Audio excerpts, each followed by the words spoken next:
Hello guys, ഇന്ന് നമ്മൾ പന്തളത്ത് പോകുന്ന വ്ലോഗാണ്. എൻ്റെ ചേച്ചിയുടെ സ്കൂട്ടി പോകാമെന്നാണ് പ്ലാൻ ചെയ്തത്. പക്ഷേ വെയിൽ തീരെ കുറവായതുകൊണ്ട് തന്നെ പ്ലാൻ മാറ്റേണ്ടി വന്നു. ബസ്സിനാണ് പോയത്. സ്കൂട്ടി നമ്മൾ അടുത്തുള്ള ഒരു വീട്ടിൽ പാർക്ക് ചെയ്തിട്ട് ബസ് പിടിച്ചു. ബസ്സിലാണെങ്കിൽ ഒരു അടിപൊളി സോങ്ങും ഇട്ടിട്ടുണ്ടായിരുന്നു. എനിക്ക് സൈഡ് സീറ്റും ആയിരുന്നു കിട്ടിയത്. സോങ് ഒക്കെ കേട്ട് നമ്മൾ സുഖമായിട്ട് പോയി. പക്ഷേ നമ്മൾ പന്തളം എത്തി. എനിക്ക് ആവശ്യമായ കുറച്ച് സാധനങ്ങൾ വാങ്ങി. ഓരോ -ഇൻഫിനിറ്റി ആകാൻ പോകുന്ന കാഴ്ചകളാണ് നിങ്ങൾ ഇനി കാണുന്നത്. ഒക്കെയാണ് ഗൈസ് എനിക്ക് ട്രസ്റ്റ് ഇഷ്യൂ ഉണ്ടായത്. വീട്ടിൽ നിന്ന് ഓപ്പൺ ആയ കൂടെ ഇപ്പോൾ ഓപ്പൺ ആകുന്നില്ല. അത് ഒടുക്കത്തെ വെയിൽ. എനിക്ക് മൈഗ്രെയിൻ ഇഷ്യൂ ഉള്ളത് കൊണ്ട് തന്നെ വെയിലടിച്ച് അപ്പം ഞാൻ തലകറങ്ങി വീഴും. വെയിൽ തീരെ കൊള്ളാൻ വയ്യാത്തത് കൊണ്ട് തന്നെ ഇങ്ങനെയൊക്കെ അഡ്ജസ്റ്റ് ചെയ്ത് പോയി.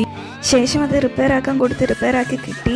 കുറച്ച് ബുക്സ് വാങ്ങിയതിന് ശേഷം ഞാൻ അവിടെ നിന്ന് ഇറങ്ങി. എൻ്റെ കുട ഇപ്പോൾ അന്തസ്സായിട്ട് ഓപ്പൺ ആവുന്നുണ്ട്. എനിക്ക് വീട്ടിൽ ഒരാളെയും കൂടി കൊണ്ടുപോകാനുണ്ട്. അയാൾ വരാൻ ഇച്ചിരി ലേറ്റ് ആകുമെന്ന് പറഞ്ഞ് എന്നോട് പന്തളം മുനിസിപ്പാലിറ്റിയിൽ വെയിറ്റ് ചെയ്യാൻ പറഞ്ഞു. അങ്ങനെ ഞാൻ പന്തളം മുനിസിപ്പാലിറ്റിയിൽ വെയിറ്റ് ചെയ്യാനിരിക്കുകയാണ്. പട പേടിച്ച് പന്തളത്ത് നിന്നിപ്പോൾ പന്തം കുത്തിപ്പടാന്ന് നിങ്ങൾ കേട്ടിട്ടല്ലേ ഉള്ളൂ ഗൈസ്. ഇന്ന് ഞാൻ അനുഭവിക്കുകയാണ്. ഞാൻ പന്തളം മുനിസിപ്പാലിറ്റിയിലുണ്ട്. അപ്പോഴാണ് പാർട്ടിക്കാർ തമ്മിലുള്ള അടി. ഞാൻ അതിന് നടുക്ക് ഇരിപ്പുണ്ട്. എന്ത് ചെയ്യണം എന്ന് എനിക്കറിയില്ല. പ്രൂഫായിട്ട് കുറച്ച് മുദ്രാവാക്യത്തിൻ്റെ ക്ലിപ്പൊക്കെ ഞാൻ ആടാക്കിയേക്കാം.